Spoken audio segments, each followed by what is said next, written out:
Hi guys, mister India channel sir पे आप लोगों का एक बार फिर से स्वागत है। और मैंने आप लोगों के लिए एकदम प्यारी सी एक इंग्लिश की वीडियो सीरीज बनाई है जिसके जरिए कोई भी व्यक्ति इंग्लिश बोलना आसानी से सीख सकता है और ये उसका पहला पार्ट है। मैं आपसे वादा करता हूं दोस्तों, इस वीडियो को देखने के बाद आप काम भर के इंग्लिश बोलना पक्का लग जाओगे। ओके, बट इसके लिए जो कम से कम रिक्वायरमेंट है कि आपको ये वीडियो समझ में आए, इसके लिए जो आपको कम से कम रिक्वायरमेंट है ना दोस्तों, वो ये है कि आपको ABCDEFGHIJKLMNOPQRSTUVWXYZ ये 26 इंग्लिश के अल्फाबेट्स अच्छे से पता होना चाहिए कि कैपिटल में कौन सा वाला है। जैसे ये स्मॉल जी है, के है, स्मॉल वाला जे है, कैपिटल में एस है। ये बस आपको इतना पता होना चाहिए। अगर आपको ये ABCD अच्छे से आती है दोस्तों, तो देखना अब भी आपको काम भर की इंग्लिश बोलना मैं सिखा दूंगा और फिर आने वाले वीडियोस में आपकी धीरे धीरे सारी प्रॉब्लम सॉल्व करता हुआ चला जाऊंगा और बातचीत कैसे करते हैं ये सब भी आने लगेगा। ठीक है, तो आओ वीडियो को स्टार्ट करते हैं और डायरेक्ट मुद्दे पे आते हैं। और मुद्दा ये है कि जब भी आप कोई भी भाषा बोलते हो या किसी भी भाषा में एक वाक्य बोलते हो तो आपकी मुख्यतः तीन चीजें उसमें छुपी हुई रहती हैं। एक तो आपका कोई ना कोई कर्ता होता है, ओके, इसको इंग्लिश में सब्जेक्ट बोलते हैं। देखो, पहला टॉपिक आपका कर्ता होता है। कोई एक लड़का हो सकता है, एक लड़की हो सकती है, एक वस्तु हो सकती है, तुम, हम, मैं, वे, ये सारी चीजें आपकी कर्ता है। आप इनके बारे में हमेशा कुछ ना कुछ बात करते हो। ठीक है, दूसरी बड़ी चीज जो आपके किसी भी वाक्य में होती है ना दोस्तों, वो होता है समय का आभास। ओके, आप जरूर कहीं ना कहीं उस बात में समय को जरूर दर्शाते हो कि भाई ये घटना घट चुकी थी, घट रही है या घटेगी। ओके, सो तीन कालखंड है हमारे पास: प्रेजेंट टेंस वर्तमान काल, पास्ट टेंस भूतकाल, फ्यूचर टेंस भविष्य काल। कैसे पता चलता है आपको हिंदी में? जब भी आप हिंदी में किसी भी वाक्य का अंत है, हु, हो से होता है तो उससे आप समझ जाते हो कि ये वर्तमान काल की बात हो रही है। जब भी कोई वाक्य था, थे, थी से खत्म होता है तो आप समझ जाते हो कि ये भूतकाल की बात हो रही है, पास्ट टेंस की बात हो रही है। वहीं जब भी कोई वाक्य गा, गे, गी से खत्म होगा तो आप महसूस कर लेते हो कि ये बात भविष्य काल की है, फ्यूचर टेंस की है। ठीक है, और अब आता है आपका, ये था पहला पार्ट जिसमें आपका सब्जेक्ट और कर्ता रहता है। दूसरा पार्ट समय का आभास दिलाता है।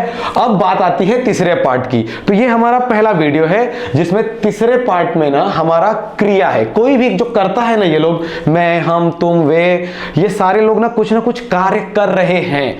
ओके, कंटिन्यूअस फॉर्म में है, रहा, रही, रहे वाले के बात कर रहे हैं। ठीक है, सारे रूप दिखा दूंगा आपको धीरे धीरे, बट यहां से शुरुआत करना सबसे आसान है। ठीक है, देखना अभी थोड़ी देर बाद आप सबको समझ जाओगे और ऑलमोस्ट आपके दिमाग में आ रही हर हिंदी वाक्य का आप आराम से इंग्लिश बनाने लग जाओगे। तो ये क्रिया के नजरिए से है कि भाई कोई जो हमारा करता है ना, वो सब्जेक्ट, वो कुछ कार्य कर रहा है, खेल रहा है, कूद रहा है, भाग रहा है, नहा रहा है, धो रहा है, पढ़ रहा है, लिख रहा है, उड़ रहा है, ये सारी चीजें क्रियाएं होती हैं। इसके अगले वाले वीडियो में दोस्तों याद रखना, यहां पे हम ना वो रखेंगे एडजेक्टिव्स, विशेषण। मैं इसी में रख सकता था लेकिन सब खिचड़ी हो जाता था, मजा ही खराब हो जाता था। इसके बाद अगला जो वीडियो आएगा ना, ये सारा आइडिया, ये आइडिया और ये आइडिया एकदम सेम रहने वाला है। यहां पर सिर्फ आपका विशेषण आ जाएगा। आप किसी भी व्यक्ति के बारे में या किसी बहुत सारे लोगों के बारे में उनकी विशेषता बता रहे रहोगे। वो मोटा है, पतला है, लंबा है, गोरा है और खूबसूरत है, ऐसी चीजों को आप विशेषण कहते हैं। तो उसमें ना दोस्तों आपका ये आइडिया और ये आइडिया एकदम फिक्स रहने वाला है। तो आप समझ रहे रहोगे कि इस वीडियो का जो मुख्य पार्ट है वो ये चीज है। अगर आज आपने इसको अपने दिमाग में बसा लिया, आप जिंदगी भर के लिए इंग्लिश कभी नहीं बोल पाओगे और 100% करेक्ट इंग्लिश और काम भर की इंग्लिश तो आप बोलने लग जाओगे आज के बाद ही, अभी इस वीडियो के बाद ही बोल रहा हूं मैं। ठीक है, तो चलो आओ आते हैं एकदम अब क्वालिटी टॉपिक्स पे। वो क्या लिखा गया है यहाँ पे सब कुछ। ठीक है, किसी भी वाक्य का 3 पार्ट होता है, मैंने देखो उसको पार्ट में डिवाइड किया है। या तो किसी भी वाक्य में आप सामने वाले का एक जन का नाम ले लोगे भाई। ओके, जैसे ऋषभ, तो आप एक ऋषभ का नाम ले रहे हो। या तो फिर एक लड़का होगा, जैसे वह जा रहा है, तो वहां से आपको वह से मालूम पड़ रहा है वो लड़का है, रहा से लड़का है। वह जा रही है, आपको मालूम है एक लड़की की बात हो रही है तो उनके लिए, और वह पंखा घूम रहा है, वह घूम रहा है, वो पंखे की बात हो रही है तो एक पंखा है। तो इनके लिए इंग्लिश के देखो क्या नाम होंगे। एक लड़का होगा तो आप ही बोलोगे, HE, ही। वह जा रहा है, वहां पे ही। एक लड़की है, SHE, शी।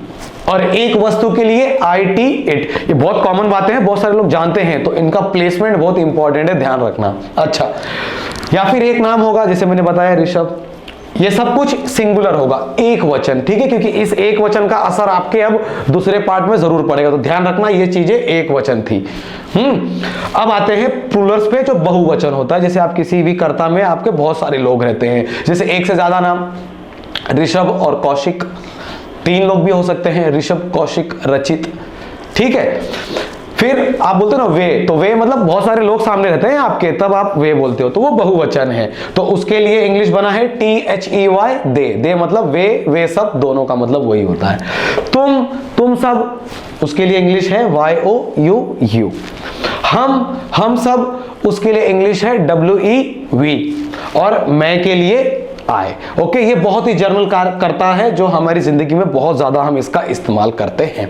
तो आई होप सो आपको गाइस ये तो पता चल गया होगा कि उनका इंग्लिश क्या होता है हमारे कर्ताओं का, ठीक है। एक लड़के के लिए ही, एक लड़की के लिए शी, एक वस्तु के लिए इट, वे सब के लिए दे, तुम सब के लिए यू, हम सब के लिए वी, और मैं के लिए आई। एक नाम होगा तो एक नाम ले लेंगे, बहुत सारे नाम होगा तो बहुत सारे नाम ले लेंगे, ठीक है। अब आ रही है सबसे इंपॉर्टेंट बात गाइस, कि ये जो वक्त का, जो कोई भी वाक्य हमारा किसी भी समय को दर्शाता है ना, उसको इंग्लिश में कैसे। हिंदी तो आपको पता है हूं हो गया भाई, प्रेजेंट टेंस है। था थे थी हो गया, पास्ट टेंस है। गा गे गी हो गया, भविष्य काल है।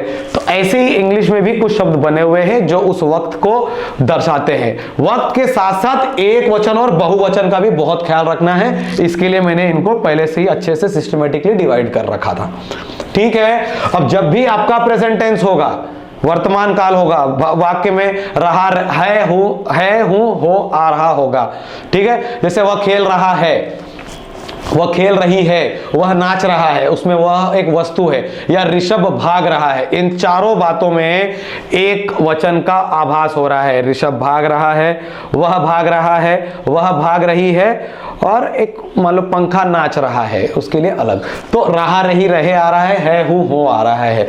इससे क्या मालूम पड़ रहा है हमको कि ये वर्तमान काल में है। साथ साथ में ये भी पता चल रहा है कि आपको सिंगुलर के साथ इस्तेमाल करना है। तब दोस्तों आपका ना इस कर्ता के बाद ना IS इस लग जाएगा सारे एक वचन में, ठीक है। जैसे अभी एग्जांपल लेते हैं, ऋषभ भाग रहा है, ऋषभ इज रनिंग, हो गया, खत्म हो गई इंग्लिश। वह भाग रहा है, ही इज रनिंग, लड़की है, वह भाग रही है, शी इज रनिंग।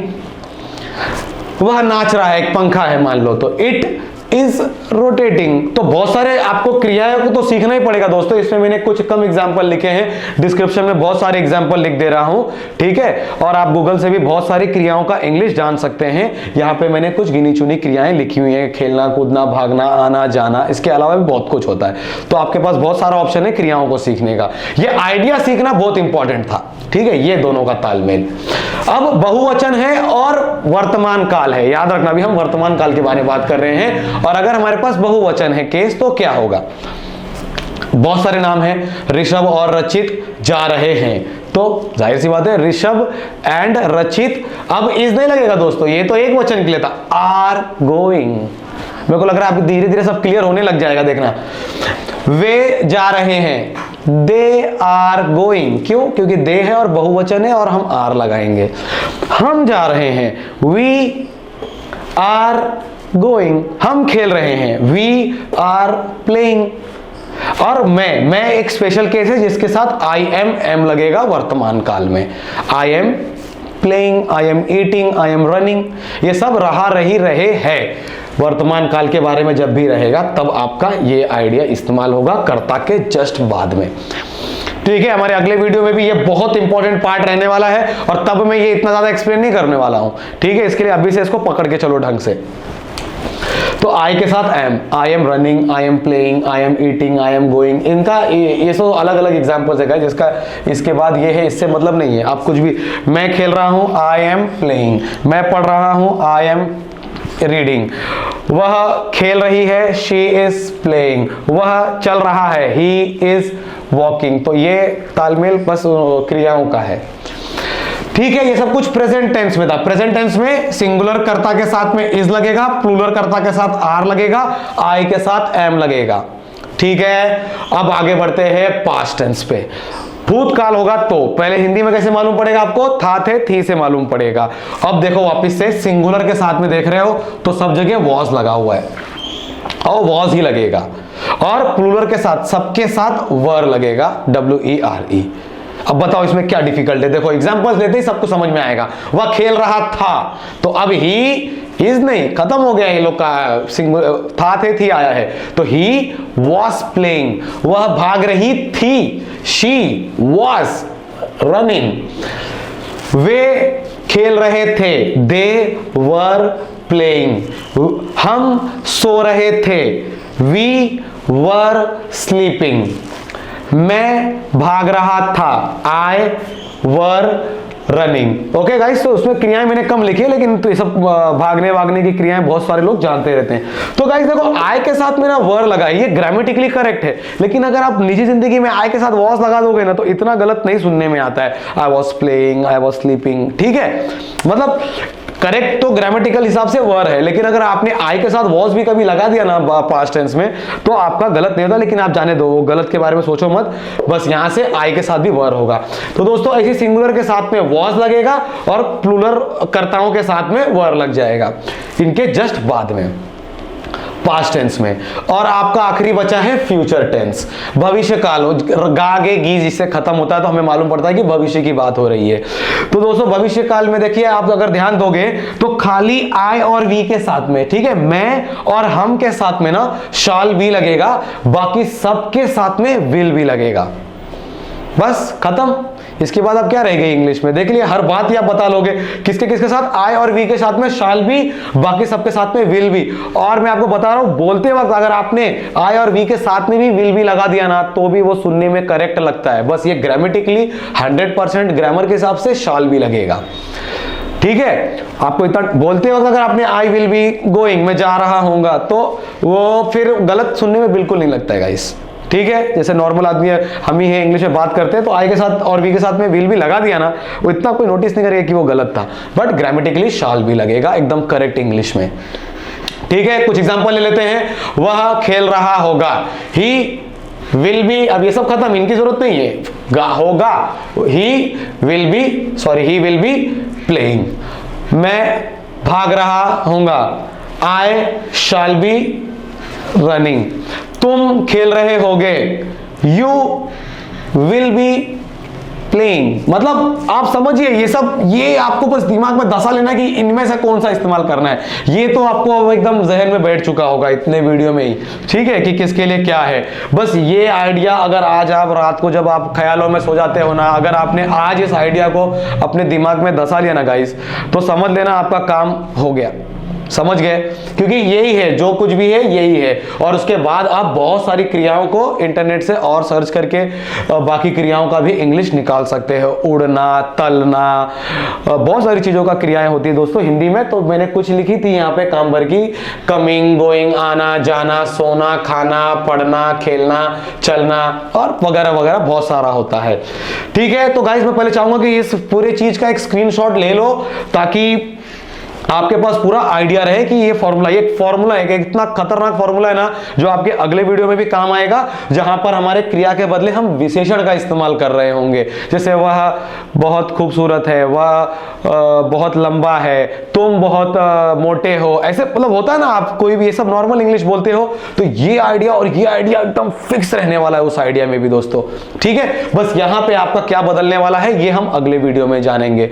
सो आशा करता हूं दोस्तों आपको ये वीडियो बहुत पसंद आई होगी और आपको एहसास हो गया होगा कि आने वाले वीडियोस के साथ आप बहुत ही आसानी से इंग्लिश सीख जाओगे, और इसके बाद ही आप जिंदगी की बहुत सारी बातें ना इंग्लिश में बोलना चालू कर चुके रहोगे, ठीक है। इसके बाद हम लाएंगे आपके लिए हर चीज इंग्लिश में, कैसे बातचीत करना है, सवाल कैसे करना है, उसका जवाब कैसे देना है, हर चीज ही धीरे धीरे। तो अगर आप चाहते हो कि ये वीडियोस आपसे मिस ना हो आने वाले कल के, तो प्लीज हमारे चैनल को सब्सक्राइब करके वीडियो को आगे भी शेयर कर देना, ताकि और भी जरूरतमंद लोगों तक हमारी वीडियो जा सके। जय हिंद दोस्तों और जय भारत।